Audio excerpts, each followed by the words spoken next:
So the problem we're going to begin with today is, I've referred to this as a Swaybar type of problem. All right, some of you who are automotive kind of guys, you've seen, guys or ladies, I shouldn't specify, you've probably seen a device like this that is designed to try to keep your car from swaying too much when you try to go around corners and such, right? This is, you know, they have them built into a lot of vehicles.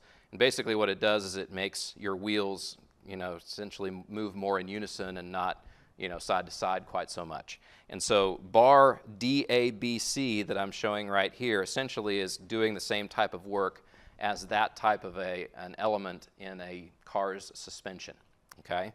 Now, what I'm doing here is a good bit less complicated than all of the dynamics of a car suspension, but kind of the central idea is not much different than what we're going to do in this problem, okay? Rod DABC has a diameter of 1/2 inch, and it's composed of steel, so it's got a round cross section there. It's composed of steel. It then mates with rod CED. The rod CED has a diameter of 3/8 of an inch, and at C and at D, I've given some detail as far as how those two parts might mate with each other right there at location C and location D, okay? And what we're supposed to try to do here is to find the maximum shearing stress that is induced in segment AB of the rod that goes around from D to A to B to C. And we're supposed to try to find the maximum flexural stress that's induced in member CED. And then lastly, we're supposed to try to find the change in position of location D as a result of this 20-pound force being applied at D. All right, that's probably the most tricky part of the whole thing, is to try to figure out how far this will deflect. One of the reasons I pick out this problem for us to work on is it reviews a lot of pieces of things that you should have already seen at some point, but we're going to put them all together and make sure that we are ready to go in terms of the material that we're going to start covering in here. All right, before I get too far into there, you might notice that I said here that I've got a spherically articulating pillow block bearing at A and another one over at B. Okay, what do I mean by that? Well, let me show you what I mean by that. This is a type of bearing that is used quite a lot in a lot of different kind of machinery. Okay, and what makes this spherically articulating bearing interesting is that it can move. It can allow the shaft that goes through the middle of the bearing, it can allow it to deflect angularly in any direction. All right, you might see that with this picture of this bearing right here. This surface that you see right here is spherically shaped. Right, it's got a spherical shape to it, and it mates with a spherically shaped you know, part right here, and it allows it to move in any direction. All right, so why is it that I'm kind of pointing that out for this problem? All right, what can we you know, interpret that as whenever we start thinking about how bearing A might support this shaft? Okay, it changes how it might react at that point, and it actually tells us that we would not want to show any moment reactions at that support A, right? If it's allowed to move in any of those directions, and you know, we can make an assumption here. I'll go ahead and mention it right now. Let's go ahead for all of our frictional effects. Let's assume that frictional effects are negligible, right? They're small, okay? So even though one of these bearings might have friction that would exist in the you know, between the mating surfaces there, we're going to kind of pretend like those won't have friction, and that means that we won't have any moment reactions at A or at B. We already would have probably assumed that we wouldn't have any moment reaction around the direction that the bearing would turn, right? That's the whole point of a bearing, is to allow it to turn, right? So we already would have suspected that, but now because it can articulate spherically, it means it can move in any direction, and we wouldn't think that we would have any reactions at those locations. Let me actually get into this as well.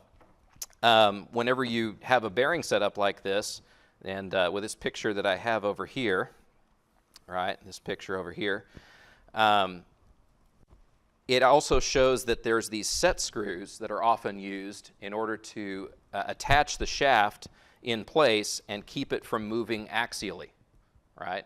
You can actually set up these bearings to where you install the set screws, or you don't have to install the set screws. It kind of depends on whether or not you want to lock the shaft in place axially, all right? So that's another, depending on whether or not you have set screws installed, you may or may not have a reaction along the axis of the shaft that would go through those bearings. Does that make sense? So you install them, now you can have an axial reaction. If you don't install them, then the shaft would be free to slide in that bearing, okay? And just to kind of point out here, you probably got it already, but this surface right here would be the same type of spherical surface that would mate with the, kind of that surface on the inside of that housing part right there. These types of bearings are often used in pairs. That's what you see right here. A pair of them that is essentially establishing the axis of a shaft that goes from one to the other. And the fact that they can articulate makes it to where the shaft can sort of find where it is going to sit, and you typically won't have one bearing fighting against the other bearing as far as where it wants the angular location of the shaft to be, if that makes sense. So that's a common use of these bearings. All right, so that's kind of some a little bit of background, but it helps a little bit. Helps us to know how to deal with this system. All right, so where do you think we might want to start? Okay, someone says we might want to find some reaction forces. Okay, before we find reaction forces, what would be a good thing for us to do? A free body diagram, right? Someone in here has been taught well, right?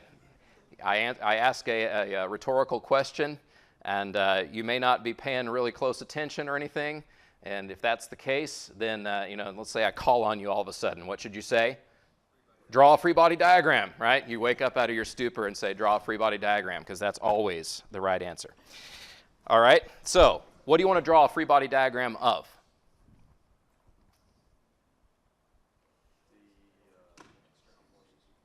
Okay, so maybe this member that goes around from D to A to B to C. What if I draw a quick free body diagram of that? And I'm going to do it in a kind of an isometric kind of a view, right? And the other thing you'll see that I'm doing here is I'm simplifying it down a good bit. Okay, I don't necessarily need to draw all the detail. I need enough detail there so that I can show the correct places where the forces are being applied. But it's okay for me to just draw it as a line, because that's essentially more or less the nature of the shape, right? So I can just draw it as a line like this. So what kind of forces are applied to that shape? Okay, the 20-pound force, that's an easy one, right? We go ahead and show that one on here, 20-pound force. Awesome. Okay. And let me go ahead and label it a little bit more. Let's say this is point D, this is point A, this is point B, and this is point C over here. All right, what else? Okay, we might have some reactions at A and B, all right? One of the things we can say for sure about these bearings is that they will provide radial reactions, right? So a radial reaction is going to be right here and right here, right? Let me go ahead and just name those with, let's say, AZ, and I'll call this one AY. All right, now I'm sneaking in some notation there without having really defined it. What kind of notation am I sneaking in? I use some subscripts that might give you a clue as to where I might be thinking. I might be going with what? A coordinate system, right? So we probably want to go ahead and be very clear about what we're going to use as our coordinate system. Okay, so I'm going to show this being my x direction. I'm going to show this being my y direction. I'm going to show this being my z direction.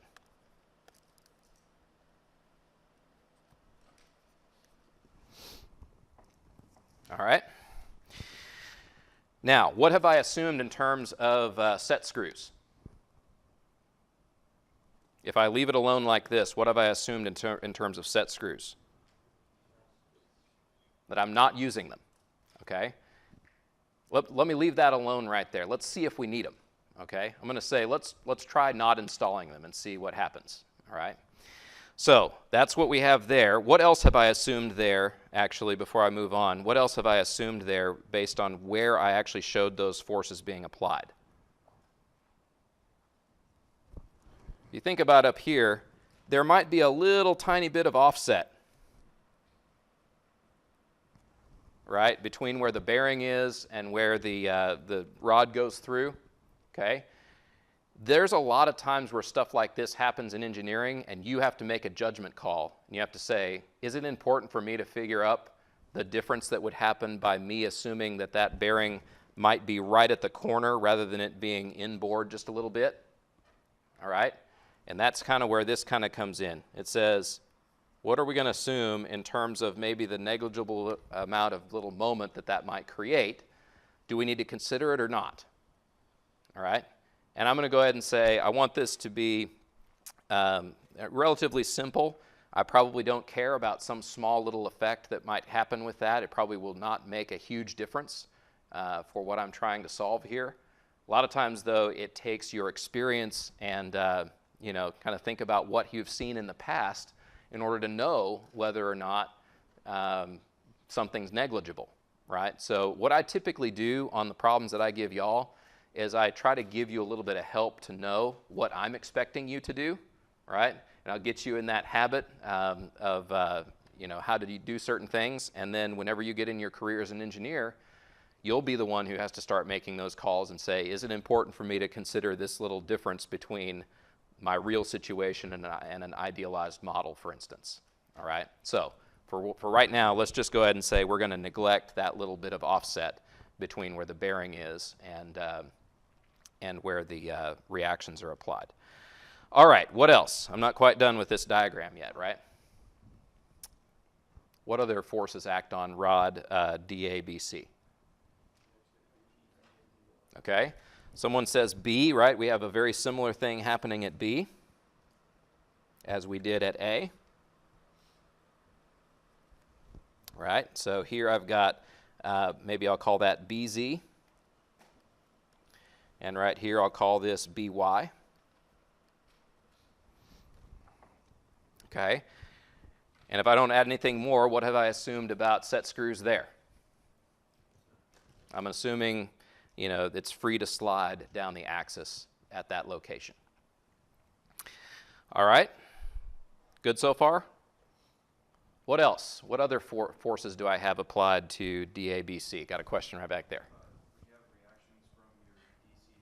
Right, okay, so that's another big thing that we have to include here is how does bar CED, how does that bar interact with the bar that I have right now? All right, now look at these joints real quick. I tried to draw them so that they weren't too ambiguous as far as how they worked. How do you think we should model a joint like joint C, for instance? Okay, so you say an X. Okay. I'll tell you what. Here's how I look at this joint when I look at it. It looks like maybe it could butt up against this joint and provide some sort of a you know, an X direction force. But that would be one of those things that it would be if the U-shaped piece wasn't made perfectly, it might be pushing in or something on that rod. That's not really the effect I'm primarily interested in. Right? Let's say that it was made right and it was made to where it wasn't pinching in on that piece. So even though I agree with you, it looks like maybe it could react that. That's not ultimately what I'm most concerned about in this problem.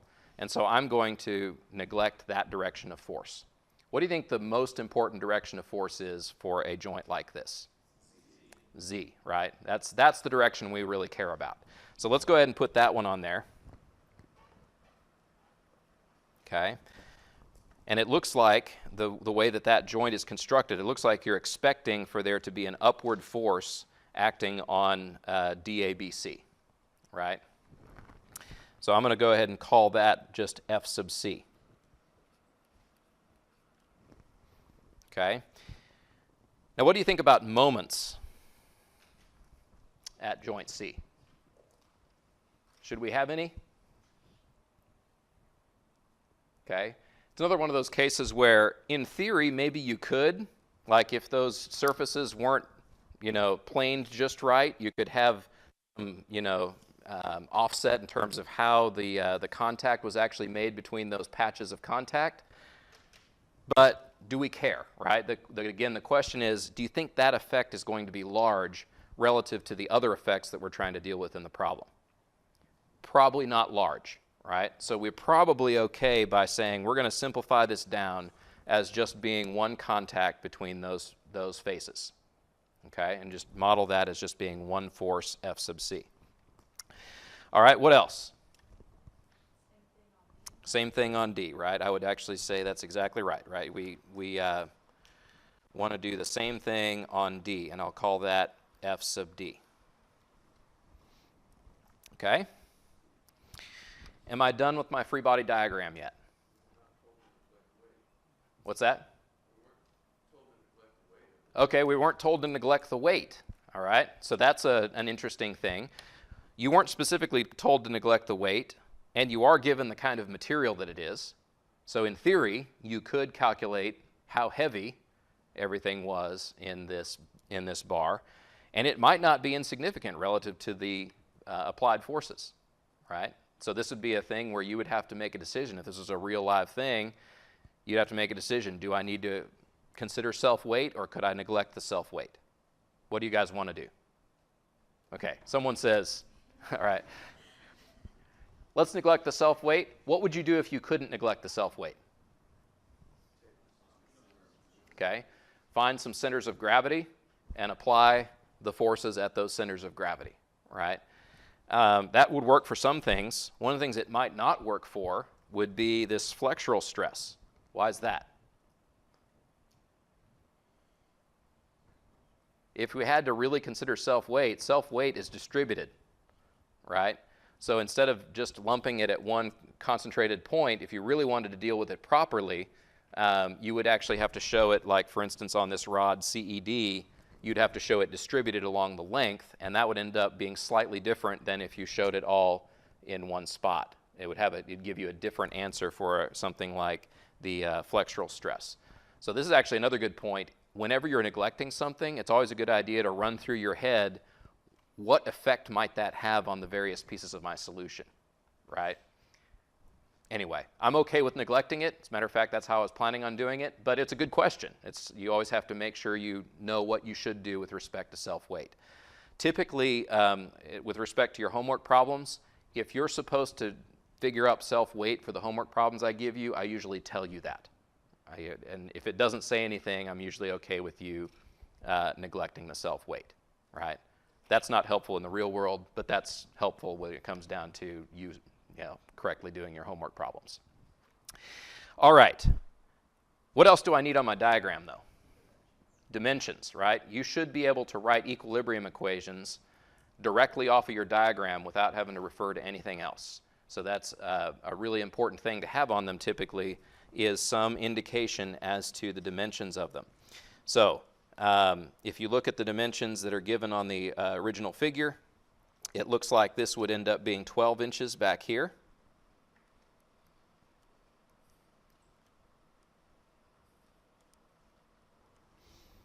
Okay, and it looks like, since it's 8 inches up there, looks like that 8 inches would be shown right here properly.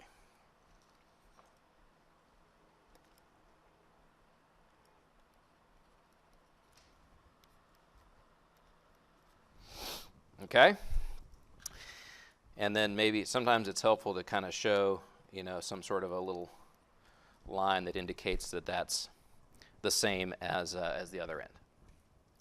Cool. All right. So with this free body diagram, do I have enough information to solve for anything?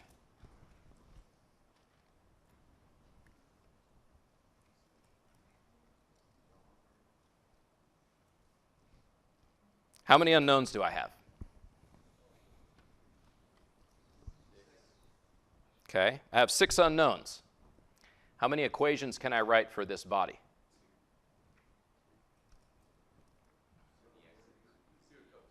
Okay. Rigid bodies in space. Rigid bodies in 3 space. How many equations can you write? So what are all the different directions that a rigid body in space, how can it move? Can translate. Can what else? Translate this way. Translate this way. Can rotate this way. Can rotate this way. Can rotate, which way have I not done yet? 3 rotations, 3 translations, right? So any rigid body in space has basically 3 directions that it can move, all right? 3 different types of directions that it can move. Because of that, we can write equilibrium equations for 6 different directions for each rigid body, all right? So we have 6 unknowns. Can we write 6 equations and find all the unknowns? This is a really good example for me to show you that it doesn't always work that way. All right? So one of the equations that I might try to use would be maybe a sum of forces in the x direction. What would my equation look like if I summed forces in the x direction? Just nothing, right? Right now I don't have anything that's happening in the x direction. So that's actually not helpful to us. So that's one equation that's not actually helpful to us, and yet we didn't reduce the number of unknowns that we have, right? So it's not always enough just to count up your variables and count up the number of equations that you have to use and say, hey, that'll work, right? It's not quite always enough to do that. In this case, we don't have enough, as we stand here right now, to be able to solve really for anything in this picture. So what else do you think we might need? Okay, we have another free body diagram that we can use with the rest of this and kind of simultaneously. And that other free body diagram would be what? CED, right? So I'm going to draw that one real quick. All right. Whenever you're drawing free body diagrams that are supposed to be related to one another, there's some rules about it, right? So this CED is supposed to be interacting with DABC, right? And so everywhere it interacts with that body, what should that, how should we deal with that? What's kind of the basic rule? Right. Newton's third law says for every action, there's an equal and opposite reaction. So everywhere where I've assumed that there's a force being applied to this body, and that force is coming from the other body, right? I better be consistent with how I show those arrows. And so if I drew, for instance, F sub D pointing up, what should I do for F sub D on this other figure? Should be pointing down, right? And if I label it with the same variable, that's basically acknowledging equal magnitude. And the fact that I drew the arrow the other direction, that's saying opposite direction, right? So I've accounted for Newton's third law with how I drew that arrow. All right, what about FC? Same thing.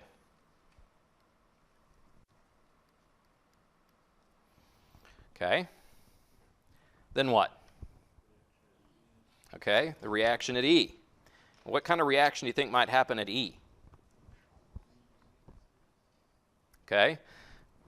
Z, all right, we certainly would imagine that we probably have a Z component of reaction. Now, of course, I haven't established my coordinate system yet for this, and you can actually establish different coordinate systems for different bodies if that helps you. But I don't need to in this case. I'm going to establish the same coordinate system, right? X, let me establish this as my Y direction here, and this is my Z direction. And what do you want to name this force right here? Okay, EZ, someone says? That's fine. Should I have other reactions at that location?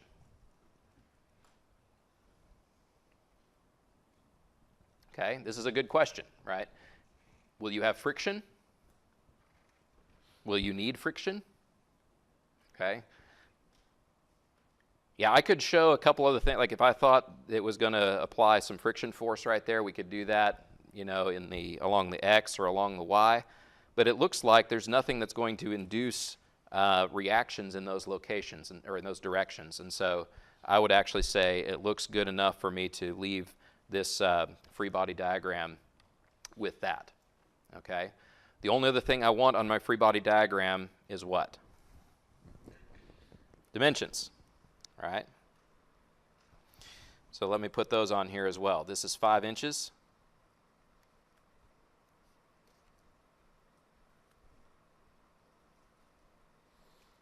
And this is 7 inches.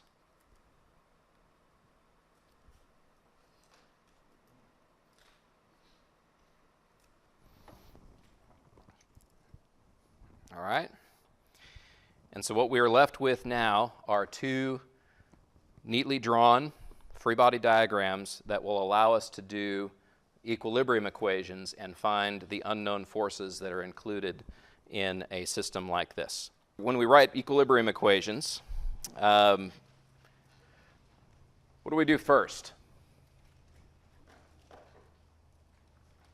I mean, sometimes you might be able to look at a set of diagrams and know like what you're trying to find, and then pick equilibrium equations that might be the easiest ones for you to get to your desired goal, right? So, do you remember anything like that from your earlier statics classes, where sometimes if there's one specific thing you're trying to find, there are equations you can pick out, and you can make your life easier by picking those equations out? Do you want to try to do that for this system? Okay, so let me actually go back up here a second. What is it we're trying to find?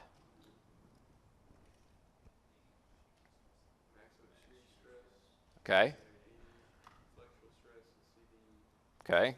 Maximum shearing stress in segment AB and the maximum flexural stress in member CD. Okay. Let's actually remind ourselves, what are the equations we would use to find those? So maybe that'll help guide us on what specifically we should find. So what's the equation for maximum shearing stress in segment AB, for instance? Okay.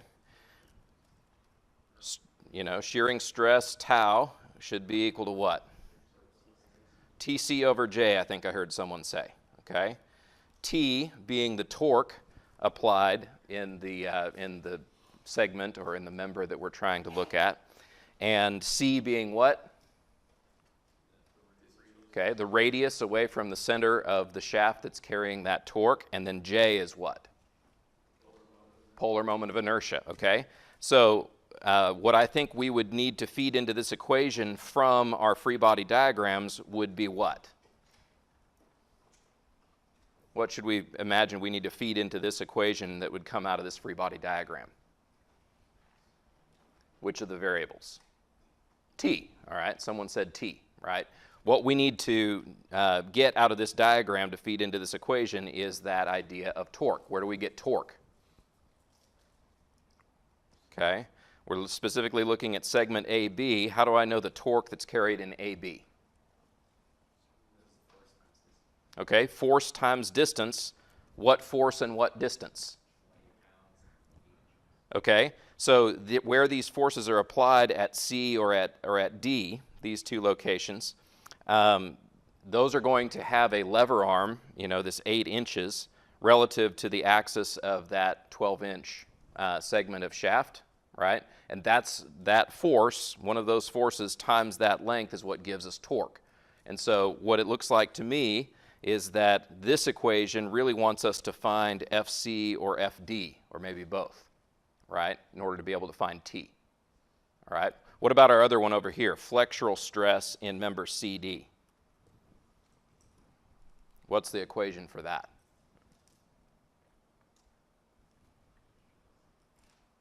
Well, where we're driving toward is MC over I, right? We have a bending moment multiplied by C. This C that we have here is not the same as the C we had over here necessarily, all right, although it might be in this particular case. What does C represent?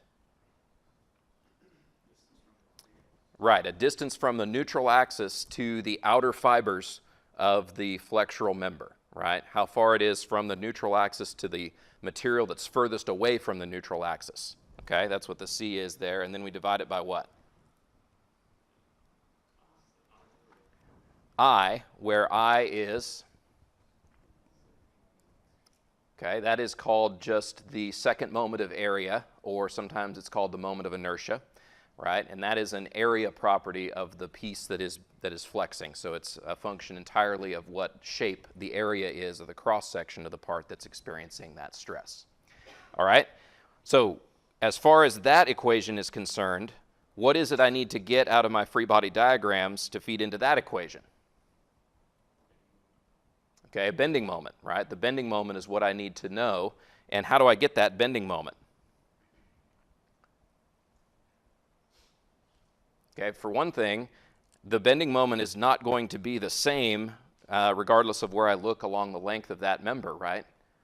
So in order to really know what the maximum flexural stress is, since the cross-sectional area remains the same, it's a uniform cross-section down the entire length, I can assume that the maximum flexural stress is going to occur wherever my maximum bending moment occurs, right? So that's one of the things I'm going to need to find is whatever that maximum bending moment is. In order to find that, what do I need to know out of this free body diagram?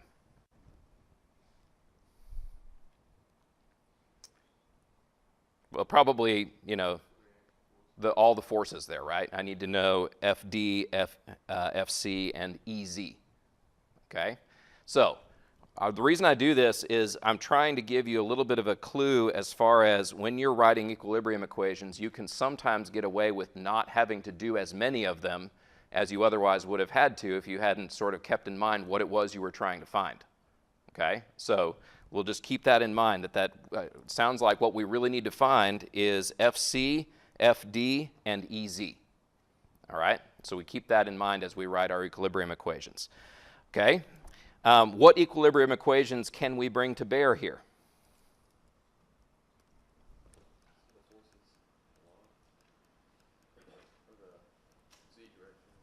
Okay.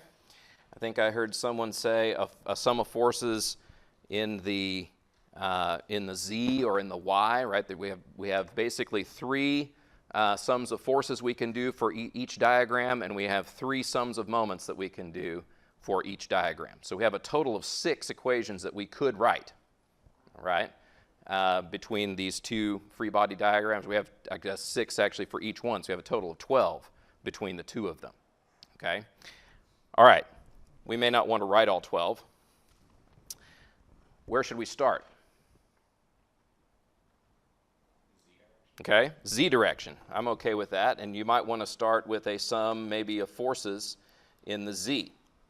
Okay, and I'm doing this, let me actually make sure we understand, when you write these equations, you are doing the equations for a particular body, right? So I'm not doing this generally for the whole body. I'm focusing in on this left free body diagram as I write these, okay? So my sum of forces in the Z, what does that look like?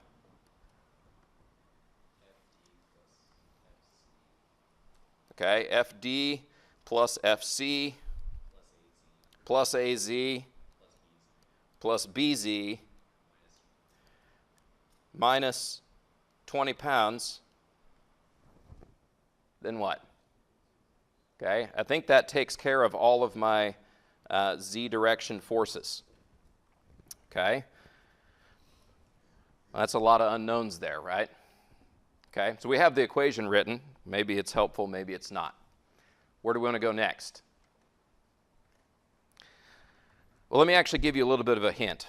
Whenever you are writing these equations, what's often helpful is for you to try to figure out if there's one of your equations that eliminates a large number of the things you don't know.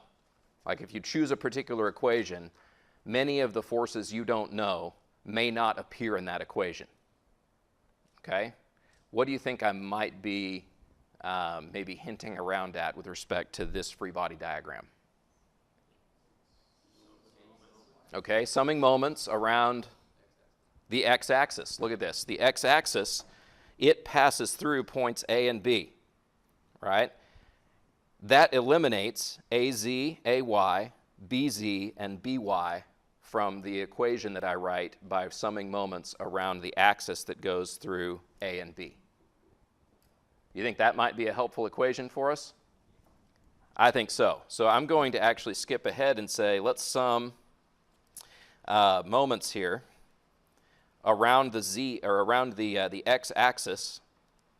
And then a lot of times, let me get you used to a certain type of notation that I use when I'm doing these 3D problems. When we refer to an x-axis, a lot of times we're not necessarily referring to one x-axis. We're sometimes just referring to a general x direction, kind of the set of all axes that are parallel with this x-axis that I've shown on the page, right? And to kind of disambiguate that particular way of expressing a direction, sometimes I will put down below it a point through which this x-axis that I'm referring to passes, right? So if I go up here, I could say this is a moment around an x-axis that passes through A, for instance. All right, so that's, you know, this isn't necessarily uniform notation everywhere you look in the whole wide world. This is just a way that I tend to notate to myself, this is the particular x-axis that I'm summing moments about, okay? All right, so what kind of moments will I have around that axis? Okay, good question. Someone asks, do we want to take positive to be clockwise or counterclockwise? One of the tricky things about three-dimensional problems like this is it's a lot harder to say what exactly we mean by counterclockwise or clockwise.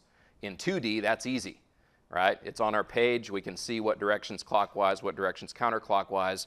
In 3D, it's a little bit trickier. So what kind of tool do you think we might bring to bear so that we can be unambiguous about the direction? Okay, someone says a right-hand rule, right? The right-hand rule is a very nice tool for this. The way the right-hand rule works is if you take your thumb and you point it in the positive direction, right? Then like the direction that the arrow points for my x-axis, right? If you take your thumb and you point it in that positive x direction, the direction that your fingers curl is the positive rotational direction around that axis. Okay, make sure you do it with your right hand. I've seen a lot of people try to do the right hand rule with their left hand. Don't do that, okay? Matter of fact, I had one student come by one time and explain that that's why he got the answer wrong on an exam. I'm sorry, right? You've got to know which hand is your right hand. Even my 4-year-old knows which hand is his right hand. So anyway, your right hand, point your thumb in the positive direction. The direction that your fingers curl is that positive rotational direction. So we're going to write this equation such that we're writing positive moments relative to that x-axis that I've identified right there, positive, okay? So when I look, for instance, at FD, okay, FD would have a positive rotational tendency around the x-axis. See that? That's kind of the direction your fingers would curl. Your thumb points in the positive x. Right? And so you end up saying that you would have FD times 8 inches. That would be my rotational influence due to FD. What else? Okay. I also have FC. It also has an 8-inch moment arm relative to that x-axis, right? And both of those two forces have a tendency to try to rotate this body in a positive direction according to this right-hand rule. Okay? What else? Okay, minus 20. Okay. Times what? Times 8 inches. Tell you what, I'm going to slide this down here.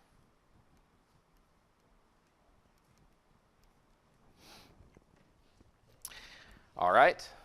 Any other forces or moments or anything that would create a tendency to rotate around the x-axis? That looks like it might be about it for that equation. All right, well, we're in better shape. We now only have 2 unknowns in that equation. Let's try to think for this left free body diagram, is there any other set of equations that we could maybe write so that we can find FD and FC? Or should we look elsewhere? Okay, I see a couple of people pointing, right? Let's go to the other diagram. All right, let's go to the other diagram. I like that idea. If we go over to the other diagram over here, we see that we have 3 unknowns here, but we might be able to do something that eliminates one of them. Like what? We could sum moments over here. Maybe I'll just do it right here. We could sum moments around what? Maybe around the y-axis, right? And to use my notation I did a second ago, specifically the y-axis passing through point E. Okay, when I do that, what do I find?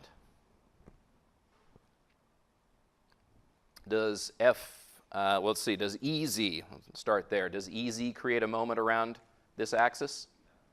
Okay, it doesn't. That's why I chose that as the location I wanted to sum moments, is because by choosing the y-axis there that goes through E, it eliminates EZ from consideration, right? It has no length, there's no moment arm for that force relative to the axis around which I'm summing moments. So it eliminates that force. So what am I left with then? FD. Okay. And it has what kind of a moment arm relative to the axis I'm summing moments around? Okay. It has 5-inch moment arm. And then I heard someone say, should that be negative? Okay. So let me ask you, should it be negative? Okay. I hear a few people saying, no, it's positive. All right. How do I know it's positive? Okay, yeah, if you stick your thumb in the direction of the positive y that I just drew on there, the direction that your fingers roll around that axis is the direction that FD is going to try to make this thing turn. Okay, don't be embarrassed to put your hand up and actually start experimenting. You might be surprised at how nicely that cements in your mind physically what's going on. All right? Believe it or not, there's a link between you like physically moving your hand and actually making these connections between what the body will do. So I'm not going to make fun of you if I see you out there with your hand like trying to figure out what direction these things go. That's completely legitimate. All right? Cool. What else? What other forces do I have that act such that they create moments around the y? FC, okay? So I have FC. What's the moment arm for FC? 7 inches. And then does it go positive or negative? Okay, negative, again, by the right-hand rule, you would have to stick your thumb in the negative y to get your fingers to curl the correct direction so that it would be the same as the direction that FC tries to rotate this body. All right? What else? Okay. Let me actually take a second and address something that I probably should have said when I was drawing the free body diagrams, but I'll say it now. Why didn't I draw the 20-pound force so that it was acting on member, CD?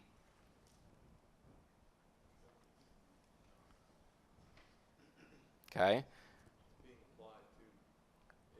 All right. Someone says it's being applied to member DABC. Okay. If you look very carefully at this picture, you see that the 20-pound force fairly unambiguously is not applied to member CD. It's applied to the top of this member that goes around here. All right? Any force then that gets transmitted into CED happens through the other member, not directly from the 20-pound external force that's being applied. Okay? So I want to make that clear here as we're looking at this. It was not a mistake that the 20-pound force does not show up on this free body diagram. That's correct. It should not show up on this free body diagram.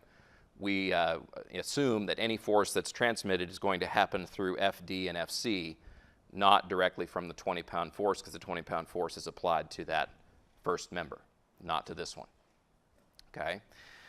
Quick tip, whenever you approach a problem, we'll say the problems that I write, I try to make as little ambiguity about this point as possible. I try to draw the joints accurately enough so that when you look at the force that's being applied, you know where the force really is being applied so that you know what force, like what member to apply it to. Sometimes you will see problems maybe written by others where it doesn't look as obvious? Well, I want to tell you that you can still solve those problems, and the only place where you have ambiguity is right at the location of application of that one force, right? Everywhere else in the system, it's okay if you just assume that that force is applied to one or the other, and then solve the rest of the thing out. And you have ambiguity at that one location, but everywhere else should still work. All right, so make mention of that real quick. All right, I think those are the only forces I have that would create moments around the y-axis for member CD. So I'm going to set this equal to 0. Now what do I have? Okay, I have two equations, two unknowns. Okay, and rather than spend a bunch of time solving this, or punching it into the calculator, I assume all of you have become pretty comfortable with solving things like this in your calculator. If not, I highly encourage you to become comfortable with that. But anyway, this is just a 2x2 system, and what comes out of this is that FD will end up being 11.667 pounds, and FC is just 8.333 pounds. Okay.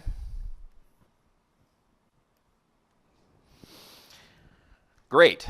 So that's helpful. That gives us information that will be useful. Again, remember, these are the equations we're shooting for. We have some information now that's going to be useful for us to find T and M. What else is important for us to find for these equations? Okay. Easy. All right. What do I need to do to find easy? Okay. Maybe summing forces in the z direction for this body over here. All right. So for that, I would have minus FD minus FC plus EZ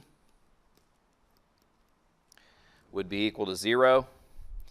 And so once I plug in FD and FC into this expression, what EZ becomes is 20 pounds. Okay? So good. Now I know those three forces. What else do I need to know with respect to my stress equations that I wrote up here on the top?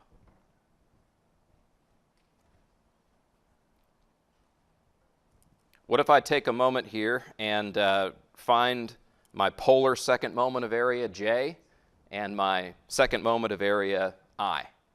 And you might notice here as well, these two rods are not the same diameter, right?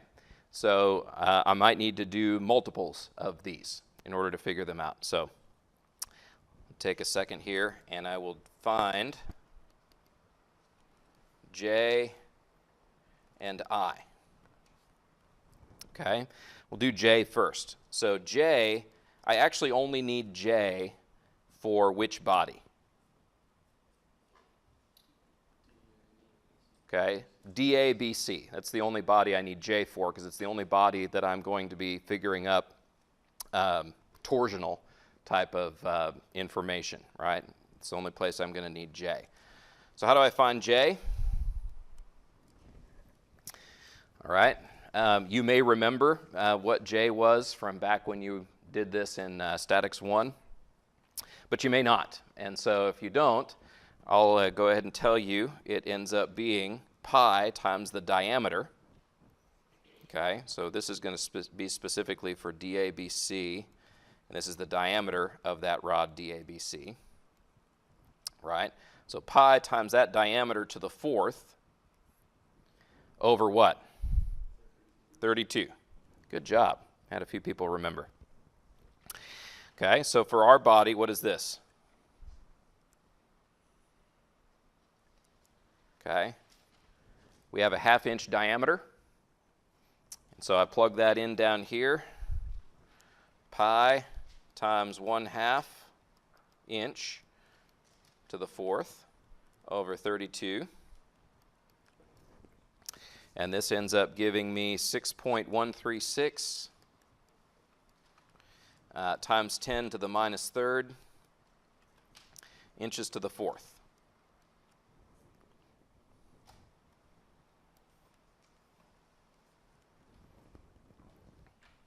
Okay. All right.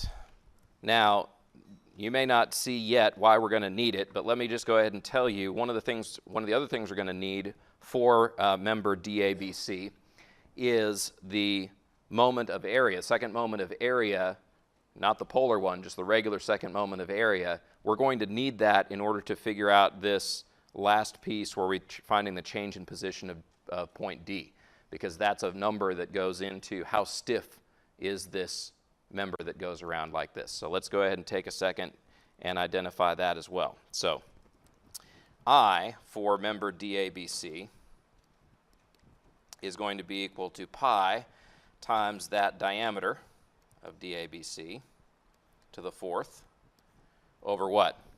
Anyone remember? Maybe, maybe not. It's in your textbook.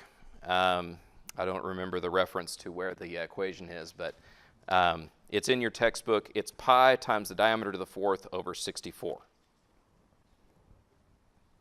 Okay? So pi times 1/2 inch to the fourth over 64 simply gives us 3.068 times 10 to the minus third inch to the fourth. And that number looks like it makes sense because it's half of the J value, right? And since we're dividing by 64 as opposed to 32, that would make sense. Okay, now what else? The I value that might be more obvious that we would need is the I value for the other rod CD. And you might go, if you go up here and look at the original picture, that rod, it said, has a different diameter, right? That one's a 3/8 inch diameter. So we need to figure that one out as well. I for CD is going to be equal to pi times the diameter of CD to the fourth over 64. And this is just going to be equal to pi times 3/8 of an inch to the fourth over 64. And this ends up giving me 9.707 times 10 to the minus fourth inches to the fourth.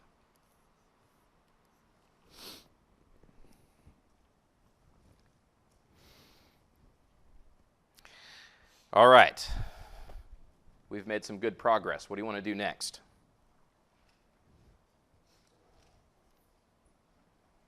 Okay.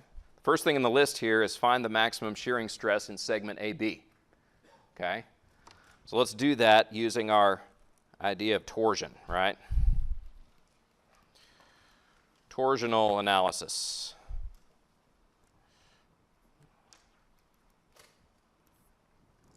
Okay. Our equation's what? Tau is equal to, okay, T. What's T?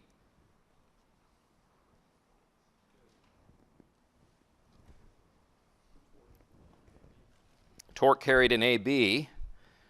In my mind, the easiest way to find that is by looking at the little segment CB or BC up here. Okay, why do you think that's the easiest one for us to use? Right. We actually have an FD and a 20 pounds that are going to cancel to some level right here at D. So I'm going to have to add and subtract there. Whereas at C, I just have one force, right? Now, what do you know as far as the moment carried in segment AB, the torque carried in segment AB? Can it have a different torque applied at B than at A? What if it had a different torque applied at A than it had applied at B? This would not be a statics problem anymore, right? If you have an unbalanced torque applied to a body in space, what happens? It'll start to accelerate angularly, right? We're assuming this thing is not accelerating angularly. We applied the load, it came to equilibrium, and now it's all stopped. All right, so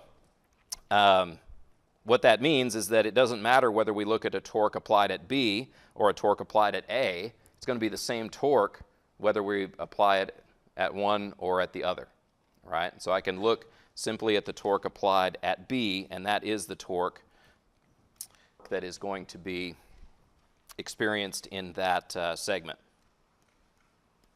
Okay? So what that tells me there is that force applied at location C was 8.333 pounds. That would have to be multiplied by 8 inches to get the moment, torque, right? What about C? It's the radius of that segment AB. The diameter was 1/2 inch, and so the radius is just going to be that 1/2 inch over 2. Okay, what about J? We just found that, right?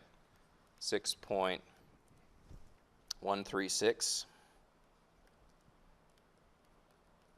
times 10 to the minus third inches to the fourth.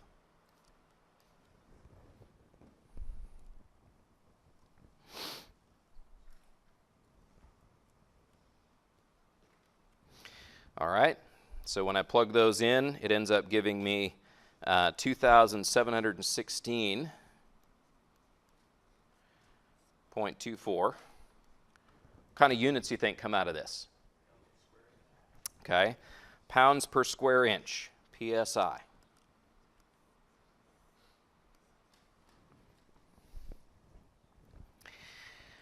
All right, so that's kind of covers my first bullet that I said we needed to solve for, right? While we're here, let me actually do a little bonus, because we're going to need it later anyway. What is the angle of twist that is experienced between point A and point B?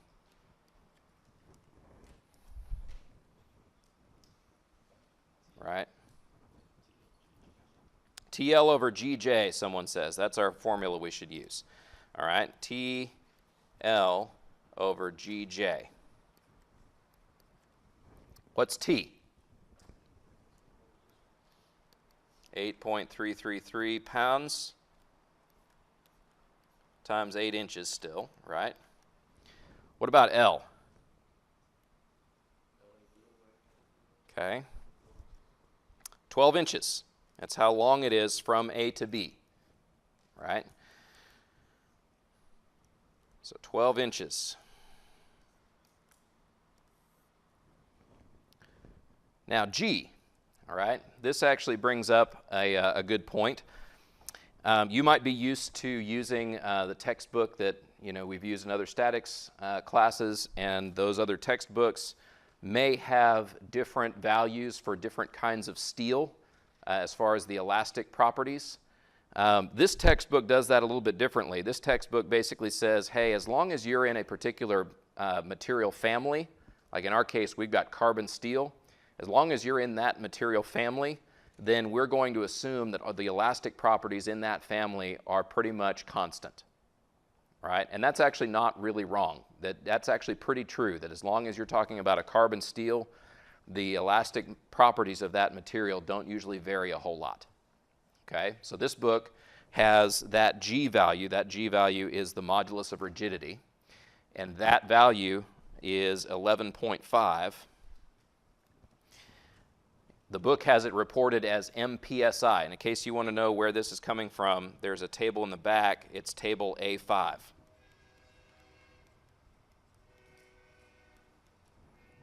Okay, but it has it reported as 11.5 MPSI. What do you think that means? Million PSI or mega PSI, right? So if I want to write that out, more longhand, I would say times 10 to the 6th PSI. Okay. And J? Same as we just had, right? 6.136 times 10 to the minus third inch to the fourth. All right. And once I punch all that stuff in, it ends up giving me 0.01134. What kind of units do you think come out of here if I don't do anything special? Radians, all right? What you find when you actually do a dimensional analysis on this, you find that all of the units cancel, all right? It gives you a unitless quantity. That typically means, if you're talking about something where you end up with a unitless quantity and it's supposed to be an angle, that typically means you're talking about radians, all right? And this is no exception. All right, so that will be helpful to us here in just a few minutes, I promise. What should we do next?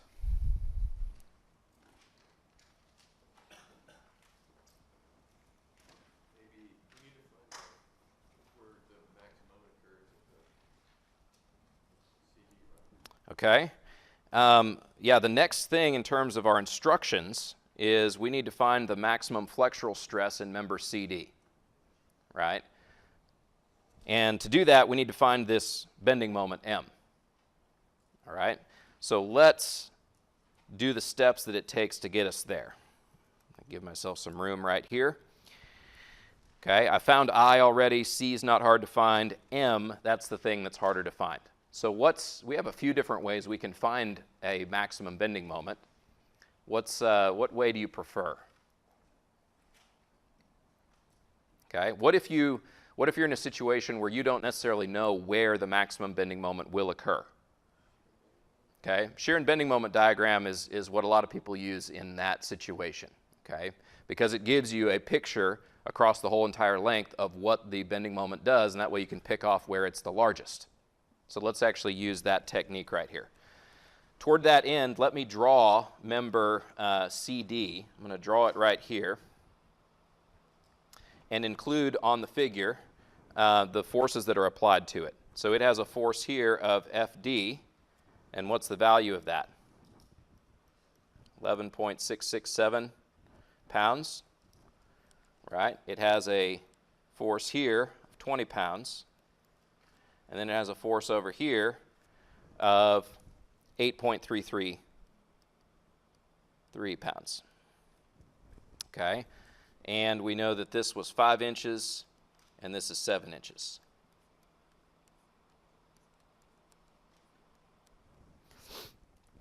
Okay, what's the first step of doing a shear and bending moment diagram? Probably setting up some axes, right? So let's do that down here. And we'll do our shear diagram first, and this shear diagram is going to be measured in pounds. Okay? Now, I'm sure all of you remember the sign convention, right? What's the sign convention for this? What direction is positive shear? Okay, I'm kind of joking. Not everyone remembers the sign convention. I'll say the easiest way for me to remember it is that if you have a beam that's loaded how everyone thinks of beams being loaded, as in like supported at its ends and loaded downward in the middle, then to the left you're going to see a positive shear on the left side. Okay? So an upward reaction on the left side gives you positive shear. All right? What do we have? A downward reaction on the left side. That means we have a negative shear right here. Okay? So we start with a negative shear. Okay? And I'll put that down here like this. That stays negative until it hits this concentrated force of 20 pounds. And at that point, it rises by 20 pounds. All right? So we went down here by 11.667. We went up by 20, which takes us up to what? 8.333 pounds. And then from there, goes back down to 0. Okay? So then what's next?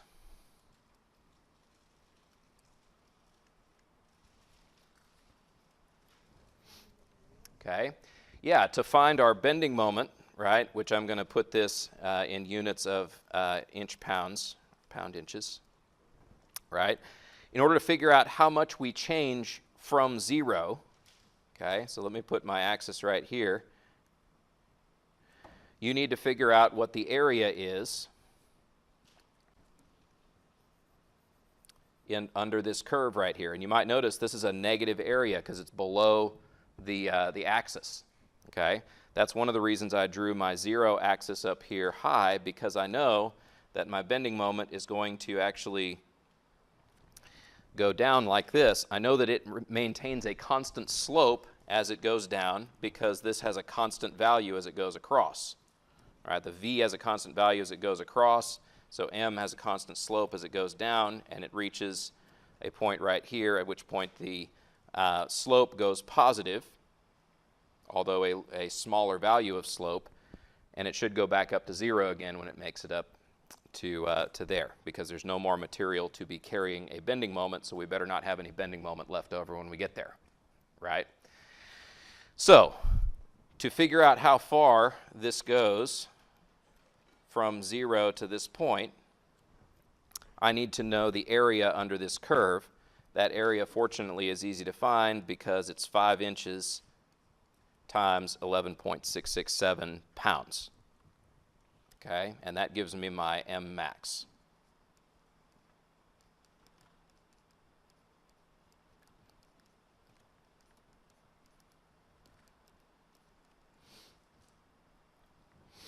All right, and that value ends up being 58.333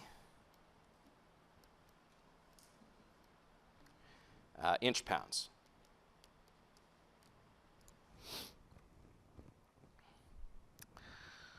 So how's that useful?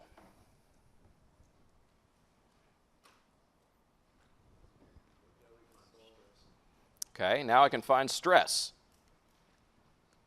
All right, stress is just MC over I, and now I know my maximum M. So I can plug that in. So 58.333 inch pounds. Okay, what is the C value that I need here? Okay, half of 3/8, right? So this will be 3/8 of an inch over 2. And I had down below here was 9.707 times 10 to the minus 4th inches to the 4th.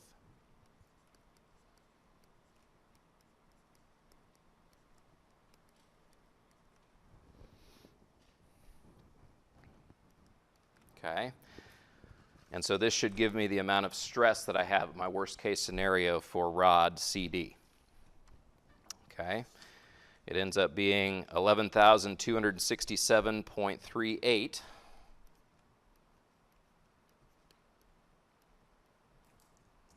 PSI.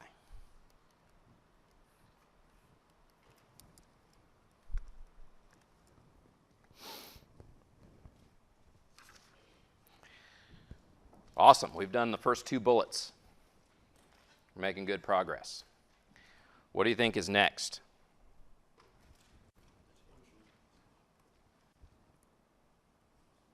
Okay, tell you what I'm going to do. I'm going to give myself some room right here because we need to start analyzing the deflections, and that's one of the heavier things that we have to do for this problem. Okay, so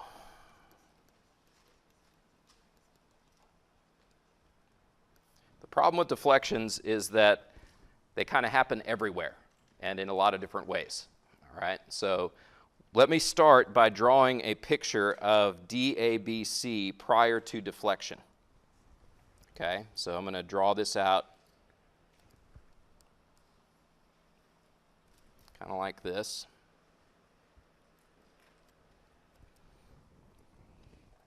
Okay. And one of the things that we know happens here is that D deflects and C deflects, right? The problem is D and C are deflecting due to the deformation of several different things, okay? So let me show you the 2 things that sort of matter with respect to finding where D ends up relative to A. A is assumed that it is not moving anywhere. Why is that? It's not translating. Maybe be very clear with what I mean by that. A is not translating anywhere. because it has that bearing right there. We're assuming that bearing is doing a good job of holding point A right where it started, right, translationally. All right, but what can it do at A? It could twist, right? And so what I'll show here is that right out of the bearing A, if it twists a little bit, that is going to have an impact on where this point ends up, right? So if I had a little bit of angle right here that I'm going to call theta A,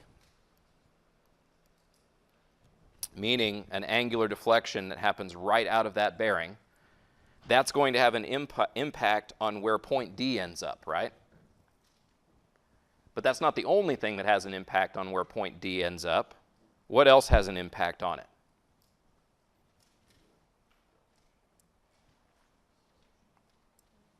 Okay. Keep in mind, segment AD is carrying a force in it, right? Not only is it carrying a force, it's carrying moments in it as well. Because it applies that torque at A, you know there must be a moment being held in this rod between A and D. Because of that, that rod will flex. All right? It won't stay straight. It will flex some. And so what I'm going to do here is show that this rod, not only can it deflect due to this angle, it also can have a curvature to it. Right? And the total amount of movement of point D is a combination of the contribution of that angle deflection and the flexural deformation of that segment between A and D. Does that make sense? So maybe I'll actually draw it on here. We had this right here, right? This was the contribution due to the angle. And then the overall that I have here, that's my overall due to theta A and the flexure.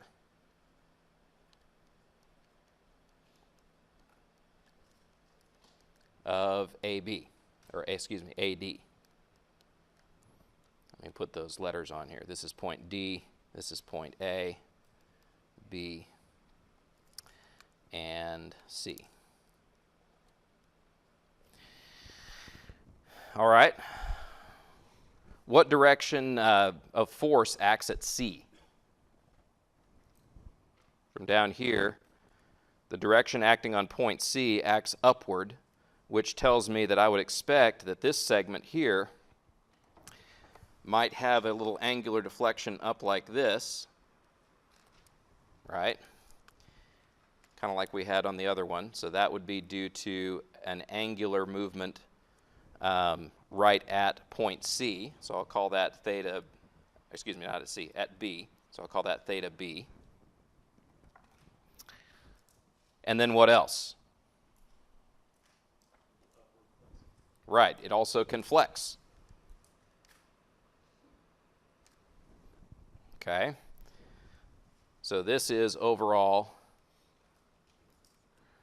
due to both theta B and the flexure of BC.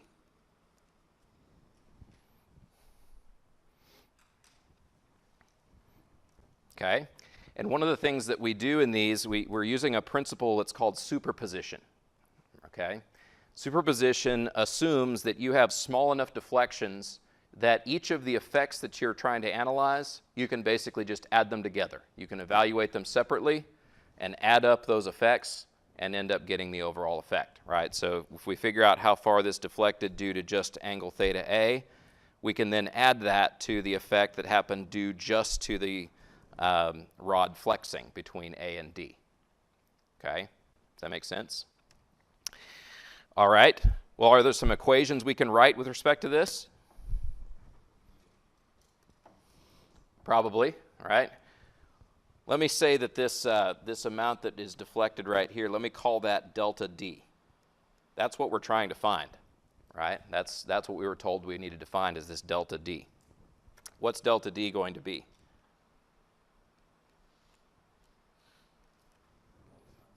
Okay. Okay, now if you're measuring these angles in radians, right, what's a radian?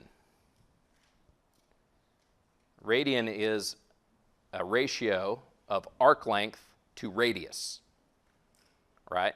In our case, we know the radius is 8 inches, right, for this angle, right? The radius from where the angle happens out to the point that we care about, that radius is 8 inches. So if we figure out this angle, theta, and multiply it by the radius, it gives us an arc length. And an arc length is close enough for us to say that's how far it moved, right? If we're talking about small deflections, it's good enough for us to say, well, it moved by that little arc length, okay? So what I'm going to say here is that the amount that it deflects just due to the angle is going to be equal to theta A times 8 inches. And maybe I'll put that on here so that we don't forget that this is 8 inches. And by the way, I'm exaggerating all of these deflections. They probably won't be anywhere close to this amount, but I'm trying to show them in such a way that you can see what I mean by each of the things that's causing the deflections. All right, 8 inches here. Okay, but this isn't the only thing that is causing the deflection of D. What do I need to add to it?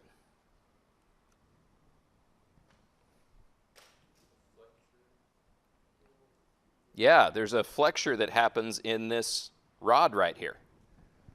Okay, and that needs to be accounted for as well. I won't spend time trying to direct you to this location right now, but in the back of this textbook, there is a large table full of different beam deflection cases. What we're dealing with here is basically a cantilevered beam. It's being supported both translationally and rotationally at point A, right? So that's a cantilever beam, and it has a concentrated load applied out on its end, right? That concentrated load applied on its end will be how much?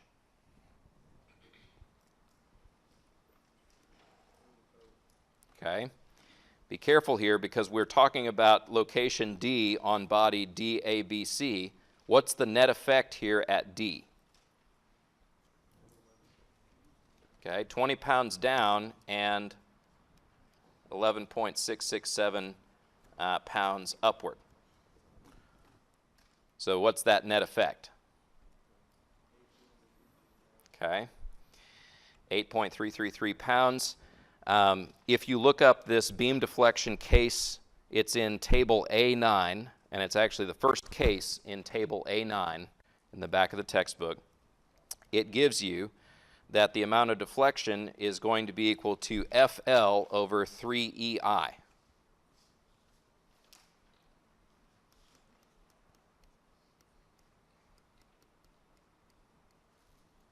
FL, and I should have said FL cubed over 3EI. This comes from table A9.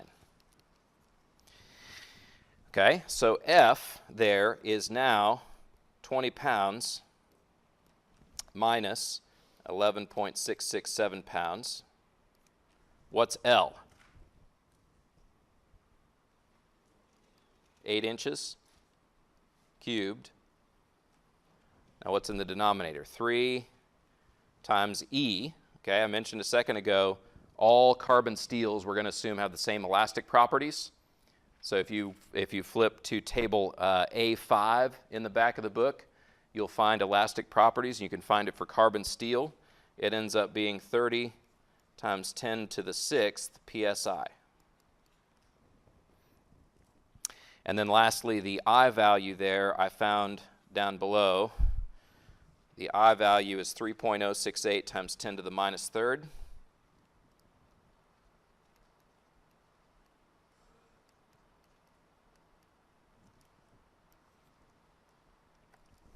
Inches to the fourth.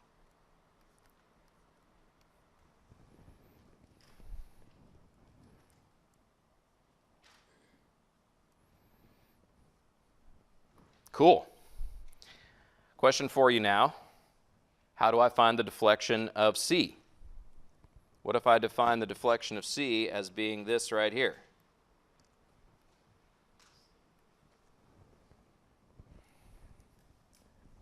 Okay. It's actually going to have a very similar format, right? It's going to be dependent now on theta B instead of theta A. What about the flexure?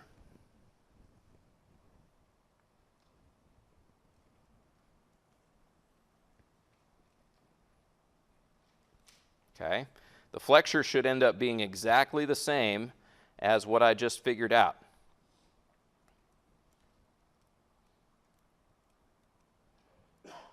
Okay.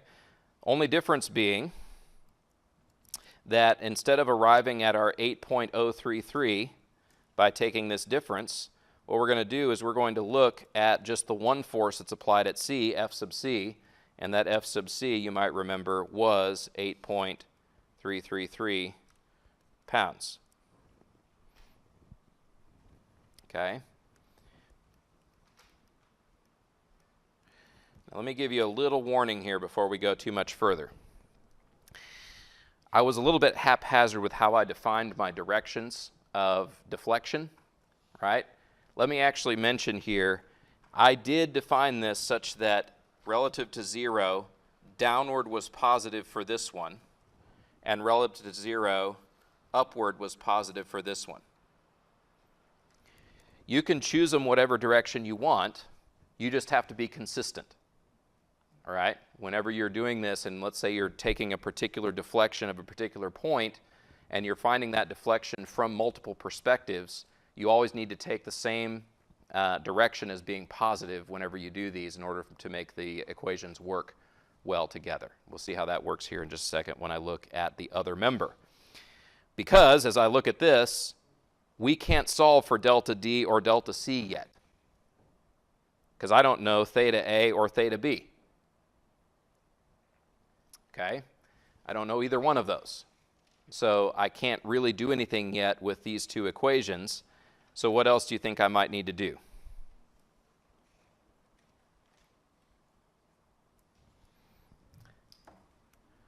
What if I draw a picture of member CD?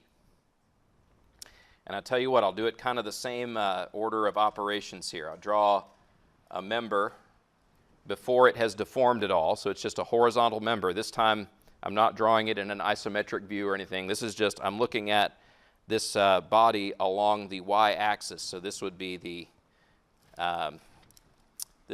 x direction here, right? And this would be the z direction here. All right. And we have some forces applied to this body.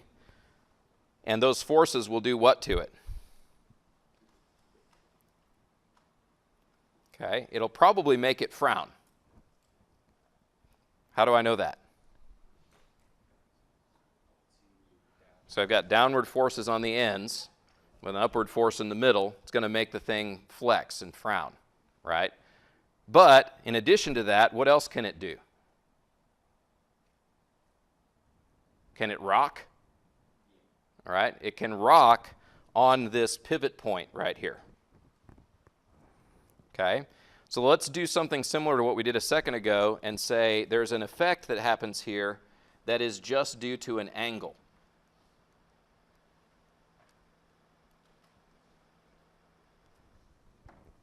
All right, and let me actually define this angle right here.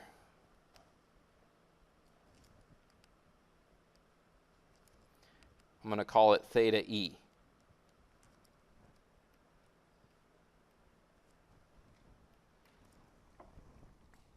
Okay, that's how far this body will have moved just due to it rocking. All right, and then we have to also apply to it the deflection that it might undergo, right? The frowning that it does.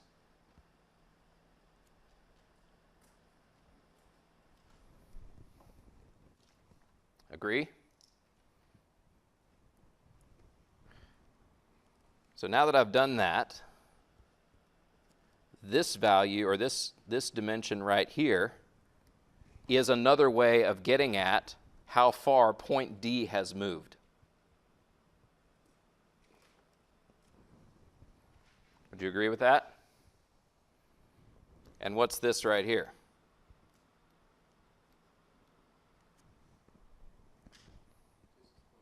That's how far point C has moved. Okay. What about this point right here? That's the deflection that would have happened if the only effect you had going on was just the rock, right? Not the frown. If you just had the rock and not the frown, then point C would have gone up to there, but it is frowning, so point C doesn't go quite that high, right? Down here, if it had just had the rock, point D would have gone here, but it also has the frown, so it goes down even lower than that. Okay? How do I express these mathematically? Well, think of it this way. I can imagine this as, instead of being one beam that goes all the way from C to D, I can actually imagine it as being two cantilevered beams connected to each other right there at the pivot point. Right? I've got one cantilever beam that sticks out toward C and one that sticks out toward D. And they're held in the middle. They are not allowed to translate relative to each other at that point, and they're held from rotation relative to each other at that point. So I've got essentially two cantilevered beams sticking out from point E, and point E is assumed to have zero deformation, zero deflection, right? It's going to stay where it started. All right, so is there another way then that I could evaluate, for instance, delta D? Delta D would be what? Theta E times, I didn't write these up here, this would be 5 inches. So I'd have theta E times 5 inches plus the flexure from this point E down to the other one is going to be based on the same format of equation, only this time how much force is applied at point D for member CD? 11.667, right? Pounds. And what's the length? 5 inches. And that would be cubed over 3 times 30 times 10 to the 6th psi times, okay, what is the I value for this body? It's way down here. 9.707 times 10 to the minus 4th inches to the 4th. There we go. 9.707 times 10 to the minus 4th inches to the 4th.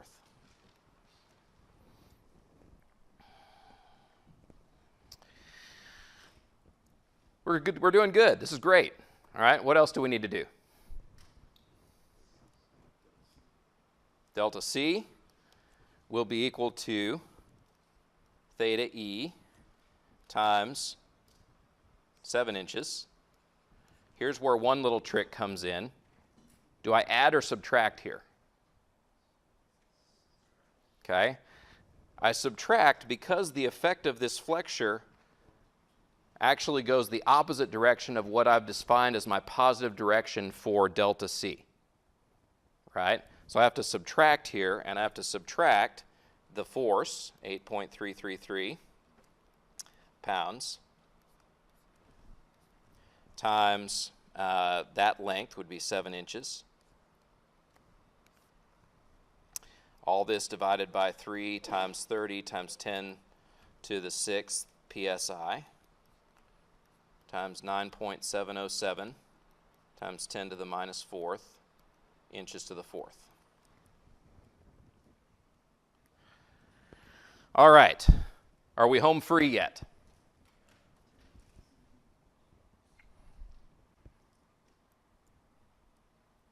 Okay. We have 4 equations, in 5 unknowns. So now what do we do? We have a fifth equation we need, right? Fortunately, there is one. What do you think it is? How do you think theta A relates to theta B?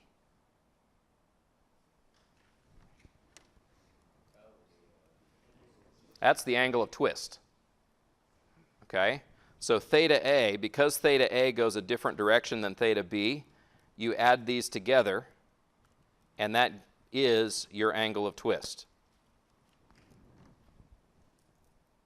Right?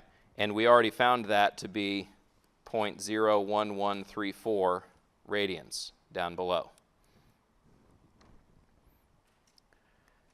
Now we have 5 equations in 5 unknowns. All right? And because we are getting very short on time here, let me give you what these end up being. Delta D, once you solve this system of 5 equations in 5 unknowns, delta D ends up being 0.07404 inches. What?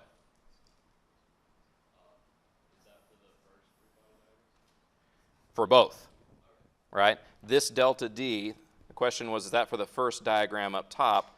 It doesn't matter because that delta D has to be the same for both, right?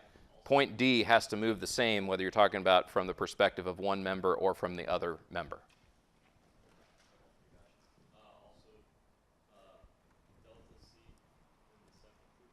Yep.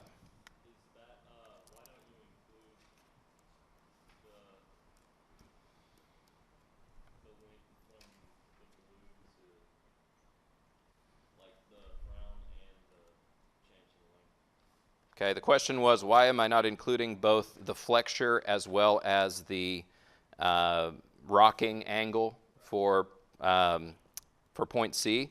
And I think I did. So, right, you know, for both of those, this theta E takes care of the fact that that member rocks, right? And then all the other stuff over here takes care of the idea that those members are flexing. Does that help a little bit? All right, let me give you these answers here. Delta C ends up being 0.04757 inches. If you care what these angles are, theta A ends up being 7.323 times 10 to the minus third radians. Theta B is 4.014 times 10 to the minus 3 radians. And theta E ends up being 0.01147 radians. Okay? I know we're very short on time here. Let me just say one last thing before I let you go. This would be, it might be a tricky thing for you to solve something like this in an exam environment because your calculator can go up to what? 3 by 3, right? Is there a way I could take this system and reduce it down to a 3 by 3 somewhat easily? Okay. I could eliminate delta D by just setting this one equal to this one, and I could eliminate delta C by setting this one equal to this one. How many equations would I then have? 3, and how many unknowns? 3. So I can take this system, which is a 5 by 5, with a couple of quick steps, I can reduce it down to a 3 by 3, and then it would be solvable using the less sophisticated tools than something like MathCAD. Sound good? Last question? So even though in the second diagram, delta C, we're showing it going up in the Z direction, it's because of it, the way it's bent? Okay, the question is, it's showing C going upward, and it will actually end up higher than it started out. The reason for that is that the effect of the rock is larger than the effect of the flex. So it's flex being negative. right. So it rocks upward, but then flexes downward. But the rock upward is higher than the flex downward is. All right. I'll see you guys next time.